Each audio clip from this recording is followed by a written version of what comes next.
Hello students, एक बार फिर से आप सभी का स्वागत है आपके अपने यूट्यूब चैनल पर। तो लास्ट वीडियो में हम लोगों ने मैथ्स के इंपॉर्टेंट क्वेश्चंस किए थे पेडागॉजी के। आज हम लोग है जो हिंदी की पेडागॉजी करेंगे। आप लोगों को समझाएंगे कि हिंदी में जो महत्वपूर्ण क्वेश्चंस होते हैं वो किस तरह के आते हैं, सीटेट में किस तरह के पूछे जा सकते हैं। आप लोग बिल्कुल अच्छे से पढ़िएगा, जिससे आप लोगों को अच्छे से समझ में आएगा कि किस तरह क्वेश्चन पूछे जाते हैं और अच्छे से इसकी प्रिपरेशन करेंगे। और जो वीडियो को एंड तक देखिएगा ताकि कोई भी क्वेश्चन ऐसा ना रह जाए कि आपसे मिस आउट हो जाए। हम डायरेक्ट क्वेश्चंस के आंसर्स करवाएंगे, जिससे आप लोगों को अच्छे से समझ में भी आएगा और ये भी आएगा कि किस तरह के क्वेश्चन पूछे जाते हैं। तो जिस तरह से आप लोग देख सकते हैं, तो आज का सेशन स्टार्ट करते हैं। तो हमारा जो फर्स्ट क्वेश्चन है, आप लोग देख सकते हैं स्क्रीन पे, क्या है कि पढ़ने की प्रक्रिया में सर्वाधिक महत्वपूर्ण है। मतलब पढ़ना, जब हम लोग पढ़ते हैं, किसी भी चीज़ को बच्चा पढ़ता है या हम लोग भी पढ़ते हैं, तो उसमें सबसे महत्वपूर्ण चीज़ क्या होती है? क्या प्रवाह होता है? प्रवाह तो नहीं होता है।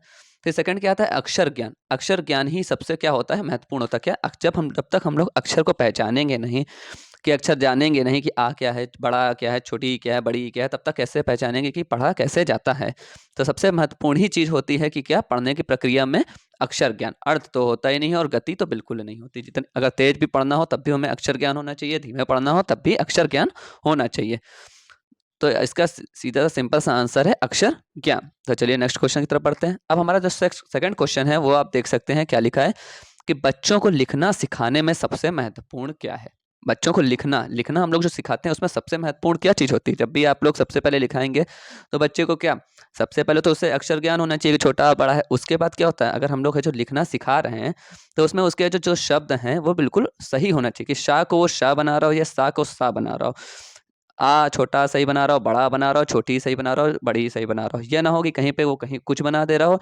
हम लोग उसको बोल रहे हैं काव्यात्मक, जैसे लिखा है काव्यात्मक बोल रहे हैं, वो कुछ है जो लिख दे रहा है अलग, व्यात्मक का वो लिख ही नहीं पा रहा है। तो जब तक उसे है जो क्या, शब्दों को उसे लिखना सिखाना पड़ेगा कि कैसे कैसे शब्द किस तरह से होते हैं। तो इसमें इसका राइट आंसर जो हो जाएगा वो क्या हो जाएगा? वर्तनी की शुद्धता, मतलब फोर्थ आंसर। बात सुंदर लेखन वो तभी करेगा जब वो है जो क्या, उसे लिखना आएगा। विचारों की अभिव्यक्ति तो अलग ही चीज होगी। जब विचार तो प्रकट करना है, जो लिखने से संबंधित ज्यादा होता ही नहीं। विचार तो तब वो प्रकट करेगा ना, जैसे हम किसी चीज की कहानी दे रहे हैं या कुछ दे रहे हैं, तब वो विचारों को अपने प्रकट करेगा। काव्यात्मक भाषा, ये भी अलग हो जाता है। काव्यात्मक भाषा क्या हो जाएगा? भाषा से अभी कोई लेना देना है ही नहीं।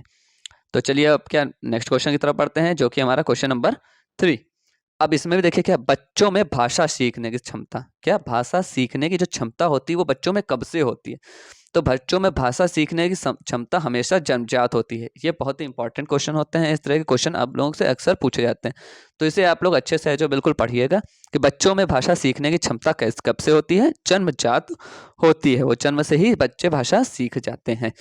अर्जित की जाती है, अर्जित तो वो करेंगे ही, बात अलग चीज़ हो गई। अनुकरणीय भी है, बाद में अनुकरण करेंगे। और बिल्कुल भी नहीं होती तो ऑप्शन हो ही नहीं सकता है। अगर हम लोगों में भाषा जो होगा ही नहीं तो हम लोग सीखेंगे किस चीज़ को? भाषा ही तो सीखते हैं हम लोग। तो चलिए अपने नेक्स्ट क्वेश्चन की तरफ बढ़ते हैं। अब देखिए, ये इस तरह के क्वेश्चन बहुत इंपॉर्टेंट होते हैं। इसमें किसी ना किसी का जो जो जिन्होंने आविष्कार किया है वो जरूर पूछा जाता है। ये चारों के चारों क्या है, बहुत ही इंपॉर्टेंट है। ये चारों के चारों इंपॉर्टेंट, इनमें से किसी ना किसी का या कोई भी अलग दूसरे भी जो जिन्होंने आविष्कार किया है उसका भी पूछा जा सकता है। तो ये आप है जो अच्छे से इसे पढ़िएगा। हम आपकी अलग से भी वीडियो बनाते रहेंगे इन लोगों की जो जिन्होंने अपने आविष्कार किए थे। मगर अभी ये जो क्वेश्चन है जो आप लोगों के लिए बना रहे हैं, ताकि आप लोग सीटेट की अच्छे से तैयारी कर सकें। इसी तरह की और भी वीडियोस आप लोगों के लिए बनाते रहेंगे, हर एक सब्जेक्ट की अलग अलग। बस आप लोग है जो रोज हमारे चैनल को सब्सक्राइब कर दीजिएगा और वीडियोस को लाइक करते रहिएगा और बेल आइकन जरूर प्रेस कर दिएगा, ताकि हम जो भी हमारी नई वीडियोस हैं उसका अपडेट आप लोगों को मिलता रहे। और आप लोगों का कोई भी है जो ऐसा सब्जेक्ट छूट ना जाए या टॉपिक छूट ना जाए, जिससे आप लोग ये सोचें कि सीटेट में इस तरह के क्वेश्चंस भी आ सकते थे। तो इसलिए हमें बहुत अच्छे अच्छे क्वेश्चन आप लोगों के लिए छाँट छाँट के लाएंगे, जिससे आप लोग अच्छे से समझ सकें। तो चलिए देखिए क्या लिखा है क्वेश्चन। बच्चे सामाजिक अंतःक्रिया से भाषा सीखते हैं, यह विचार किसका है? तो जहां भी सामाजिक अंतःक्रिया की बात आए तो सामाजिक अंतःक्रिया हमेशा से हमेशा किसका था? वाइगॉस्की का। किसका था? वाइगॉस्की का। तो इसका राइट आंसर क्या है? वाइगॉस्की। अब देखिए पावलाव का क्या था? पावलाव का था अनुकूलित। इसको पहले इधर से हटा देते हैं, इधर। देखिए पावलाव का क्या था? अनुकूलित अनुक्रिया का सिद्धांत। देखिए चारों का हम इसी में लिख दे रहे हैं, ताकि आप लोगों को चारों का एक ही साथ आप लोग अच्छे से पढ़ सकें। आप लोगों को कोई जो ये ना हो कि अलग अलग पढ़ना है। अनुकूलित अनुक्रिया का था क्या? पावलाव का। जीन पियाजे का था संज्ञानात्मक। संज्ञानात्मक का सिद्धांत था जीन पियाजे का, और स्किनर का था हमारा क्रिया प्रसूत अनुकूलन का। और भी इन लोगों ने दिए थे, बट है जो अभी आप लोग इतने हैं जो लिख रहे हैं इसे ही आप लोग कर लें। क्रिया प्रसूत अनुकूलन का सिद्धांत ये किसका था? ये किसका था? स्किनर का। ठीक है, ये आपके पास चारों हैं, आप लोग इसे अच्छे से पढ़ लीजिएगा, ये बहुत ही इंपॉर्टेंट भी होते हैं। तो चलिए अपने नेक्स्ट क्वेश्चन की तरफ पढ़ते हैं, जो कि है हमारा क्वेश्चन नंबर 5। इसमें देखिए क्या लिखा है, भाषा सीखने सिखाने में आप किसे सबसे महत्वपूर्ण मानते हैं? मतलब सीखना और फिर सिखाना में सबसे महत्वपूर्ण क्या चीज होती है? भाषा सीखने और सिखाने में सबसे महत्वपूर्ण चीज क्या होती है? सामाजिक अंतःक्रिया। सीखते भी हम लोग कहाँ से हैं? समाज से ही तो हैं। जब समाज में मिलते जुलते हैं तो उससे हम लोगों को कुछ भाषाएं पता चलती हैं, किसी से हम लोग मिलते हैं तो हमें क्या भाषा पता चलती है। द्रव्य श्रव्य तो बिल्कुल ही नहीं होगी, और बाल साहित्य भी नहीं होगी, संज्ञानात्मक भी नहीं होगा। सामाजिक अंतःक्रिया ही से है जो क्या भाषा सीखने और सिखाने में होता है। आपने ऊपर ये भी पढ़ा था कि जो जब हमने भाषा बच्चे सामाजिक अंतर से भाषा सीखते हैं तो वही चीज क्या भाषा सीखने सिखाने में आप किसे सबसे अधिक महत्वपूर्ण मानते हैं? सामाजिक अंतः क्रिया को हम लोग सबसे इंपॉर्टेंट मानते हैं भाषा सीखने और सिखाने में। ये बहुत ही इंपॉर्टेंट क्वेश्चन हैं और ये काफी बार पूछे भी जाते हैं, तो इसे आप लोग अच्छे से पढ़िएगा और अच्छे से इसे सीखिएगा। वीडियो को बिल्कुल एंड तक देखिएगा, अच्छे अच्छे क्वेश्चन आप लोगों के लिए आते रहेंगे। अब देखिए हमारा नेक्स्ट क्वेश्चन है वो क्या है, डैश, मतलब ये आपकी ब्लैंक है, इसमें आप लोगों को फिल करना है। और क्या लिखा है, भाषा का सबसे महत्वपूर्ण प्रकार है। प्रकार मतलब क्या होता है? प्रमुख क्या? भाषा का सबसे महत्वपूर्ण प्रमुख कार्य क्या हो सकता है? लिखना, सुनना, अक्षर ज्ञान। ये तीनों ही चीजें क्या है भाषा की सबसे महत्वपूर्ण है। तो तीनों का मिश्रण जो होता है वो क्या होता है? संप्रेषण। संप्रेषण ही क्या होगा? भाषा का सबसे महत्वपूर्ण प्रकार होता है। अब देखिए संप्रेषण क्या होता है?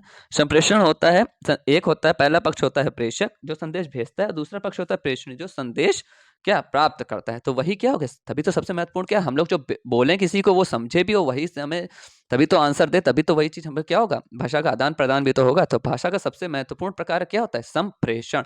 और देखिए ये बहुत ही इंपॉर्टेंट वर्ड भी है, इस तरह के वर्ड्स ही है जो क्या होते हैं पेडागॉजी में, यही इसके आंसर्स भी होते हैं। सभी नहीं होते हैं मगर सबसे महत्वपूर्ण आंसर यही होते हैं। तो इसका भाषा का सबसे महत्वपूर्ण प्रकार क्या हो जाएगा? संप्रेषण। अपने नेक्स्ट क्वेश्चन की तरफ बढ़ते हैं, जो कि है ये देखिए बहुत ही इंपॉर्टेंट क्वेश्चन है। ये बहुत ही इंपॉर्टेंट क्वेश्चन है और इस तरह के क्वेश्चन आप लोगों से जरूर एक ना एक कभी ना कभी पूछ लिया जाता है। और ऐसे भी ऑनलाइन है, हर बार नया पेपर जहां तक आता ही है, तो आता ही है, तो आप लोग इसमें कहीं ना कहीं क्वेश्चन इस तरह के पूछे जा सकते हैं। तो देखिए क्या है, डिस्ग्राफिया से प्रभावित बच्चों को मुख्य रूप से डैश में कठिनाई होती है। डिस्ग्राफिया का किसमें होती? पढ़ने से, लिखने से, सुनने से या बोलने से? चारों में से किससे हो सकती है? तो डिस्ग्राफिया का जो होता है वो लिखने से होता है। डिस्ग्राफिया का किससे होता है? लिखने से। लिखने संबंधित जो भी कठिनाइयां होती हैं बच्चों को, वो किसका शिकार होता है? डिस्ग्राफिया का। तो ये बहुत ही इंपॉर्टेंट है और इसका जो आप अच्छे से जो पढ़िएगा, इसकी अलग से हम वीडियो बना देंगे जिसमें और तरह के भी जो बच्चों में प्रभावित किए जाते हैं मुख्य रूप से, वो भी हम आप लोगों को बना देंगे। तो सबसे इंपॉर्टेंट इसमें क्या है? लिखने से संबंधित जो है वो डिस्ग्राफिया से होता है। तो चलिए अपने नेक्स्ट क्वेश्चन की तरफ बढ़ते हैं, जो कि है क्वेश्चन नंबर 8। अब देखिए, भाषा सीखने और भाषा अर्जित करने में अंतर का मुख्य आधार क्या है? मतलब भाषा सीखते हैं और जो भाषा अर्जित करते हैं उसमें मुख्य आधार किसका होता है सबसे ज्यादा? भाषा का उपलब्ध परिवेश, या भाषा की जटिल संरचनाएं, या भाषा की पाठ्य पुस्तकें, या भाषा की लिखित आकलन? तो भाषा की पाठ्य पुस्तकें तो है जो भाषा सीखने और अर्जित करने में तो बिल्कुल नहीं आएंगी। ये पाठ्य पुस्तक से जरूरी नहीं हम लोग सीखें भी और अर्जित भी करें। पाठ्य पुस्तकें हम लोग सिर्फ है जो लोग पढ़ने के लिए इस्तेमाल करते हैं, सीखते तो अलग है, सबका अपना अपना होता है। मतलब मगर मेन इंपॉर्टेंट जो पेडागॉजी में होता है या किस चीज में होता है, तो इसमें सबसे मेन इंपॉर्टेंट थिंग आप लोगों को बताना है कि भाषा सीखने और भाषा अर्जित करने में अंतर का मुख्य आधार क्या है। तो भाषा का उपलब्ध परिवेश, ये हमारा जो फर्स्ट आंसर है। भाषा का उपलब्ध जो परिवेश होता है पूरा, वही क्या कहलाता है? वही आपका क्या होता है? भाषा सीखने और भाषा अर्जित करने में अंतर का मुख्य आधार होता है। चलिए नेक्स्ट क्वेश्चन की तरफ बढ़ते हैं, जो कि है हमारा क्वेश्चन नंबर 9। इसे आप देखिएगा, अच्छे से पढ़िएगा। पहले जो जब इस तरह के लॉन्ग क्वेश्चन है इसे पहले पढ़िएगा, उसमें समझिएगा कि क्वेश्चन में कह क्या रहा है कि भाषा सीखने के संदर्भ में कौन सा कथन सही है। क्या भाषा सीखने के संदर्भ में कौन सा कथन सही है, भाषा सीखने के संदर्भ में, ठीक। तो जैसे कि अभी आप लोगों ने ऊपर हम लोगों ने एक क्वेश्चन किया ही था, तो उसमें लिखा ही था क्या कि भाषा है जो क्या जो बच्चे भाषा सीखते हैं वो जन्मजात होती है। तो इसका जो थर्ड आंसर है कि बच्चों में भाषा अर्जित करने की जन्मजात क्षमता होती है, तो यही इसका क्या हो जाएगा, राइट आंसर हो जाएगा। देखिए इसी तरह हमने बताया था ना कि इसी तरह के क्वेश्चन बस उसी क्वेश्चनों में ही कुछ ना कुछ होता है, बस उसी को घुमा फिरा के पूछ देते हैं, उनके पूछने का तरीका कैसे होता है। और भी आपका जो ऑप्शन पढ़ लिया, बच्चे विद्यालय आकर ही भाषा सीखते हैं, ये तो जरूरी नहीं है कि बच्चे विद्यालय में आकर ही सारी भाषा सीखेंगे, तो ये तो ऐसे ही रॉन्ग आंसर हो जाएगा। बच्चे विभिन्न संचार माध्यम से ही भाषा सीखते हैं, ये भी हो सकता है, अलग अलग चीज़ों से भी तो आप लोग सीख सकते हैं भाषा, जरूरी थोड़ी ना है कि इसी से। मगर है जो बच्चों में जो इसके आधार से पैडागॉजी के आधार से हो सकता है, वो क्या है, बच्चों में भाषा अर्जित करने की जन्मजात क्षमता होती है। और फिर क्या बच्चों में भाषा अर्जित करने की जन्मजात क्षमता नहीं होती। चलिए ये तो नहीं पूछ लिया, तो ये तो रॉन्ग आंसर हो ही गया। तो चलिए आज के हम अपने लास्ट क्वेश्चन पर बढ़ते हैं। जो हमारा लास्ट क्वेश्चन है वो क्या, हिंदी भाषा के आकलन का उद्देश्य नहीं है। क्या हिंदी भाषा में जो आकलन हम लोग करते हैं, हिंदी भाषा समझते हैं, वो उसका है जो क्या उद्देश्य क्या नहीं होना चाहिए। पहला ऑप्शन क्या है, भाषा सीखने सिखाने की प्रक्रिया को उन्नत बनाना, तो ये तो होगा ही। तो ये है जो, ये नहीं कह सकते कि नहीं होगा, ये तो होना ही है। तो ये इसका राइट आंसर नहीं हो सकता। बच्चों की भाषा का त्रुटियों की ही पहचान करना, ये इसका राइट ऑप्शन होगा। इसने क्या पूछा, हिंदी भाषा के आकलन का उद्देश्य नहीं है। तो हर समय किसी भी बच्चे की आप लोग गलतियां निकालते रहेंगे तो वो डीमोटिवेट होता रहेगा। त्रुटियां मतलब क्या होता है, गलतियां। उसकी अगर बार बार हम लोग कितनी गलतियां निकालते रहेंगे तो वो क्या डीमोटिवेट हो जाएगा, उसे अच्छे से भाषा समझ में नहीं आएगी। अगर वो गलतियां भी करता है तो हम लोग को उसे उसकी गलतियों को सही करना चाहिए और उसे बढ़ावा देना चाहिए कि हाँ तुम सही कर सकते हो या सही कर रहे हो, ये उसको बचाना बहुत जरूरी है। अगर उसको हम लोग डीमोटिवेट कर देंगे तो क्या होगा, अभी आप लोगों से मैं कहने लगूं कि आप लोग है जो सीटेड नहीं निकाल पाएंगे, तो क्या कहेंगे, तो आप लोग है जो क्या बिल्कुल डीमोटिवेट होते जाएंगे। मगर आप लोग कहेंगे हाँ आप लोग निकाल सकते हैं, आप लोग मेहनत करेंगे तो निकाल सकते हैं, तो ये क्या मोटिवेशन है, मतलब आप लोगों की सिर्फ गलतियां ही नहीं पहचानना, गलतियों को भी सुधारना ही है जो क्या होता है। तभी किसी भी चीज़ को समझने के लिए क्या उसकी गलती है जो सुधार, गलतियों पे ध्यान नहीं देना चाहिए, बस उसे समझाना चाहिए। अगर वो गलतियां कर भी रहा तो उसकी गलतियों को सही करके सही ढंग से समझाना चाहिए। तो हिंदी भाषा पूछा है तो हिंदी भाषा के आकलन का उद्देश्य कौन सा नहीं होना चाहिए कि बच्चों की भाषा की त्रुटियों की ही पहचान करना, ये नहीं होना चाहिए। तो चलिए आज के ये इंपॉर्टेंट क्वेश्चंस थे। आई होप आप लोगों को बहुत अच्छा लगा होगा और बहुत अच्छे समझ में आएगा।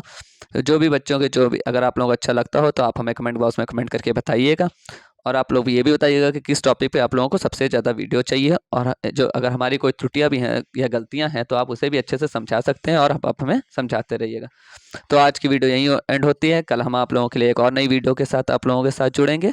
तब तक के लिए आप लोग अच्छे से इसकी तैयारी करते रहिएगा और अच्छे से अपना ख्याल रखिएगा।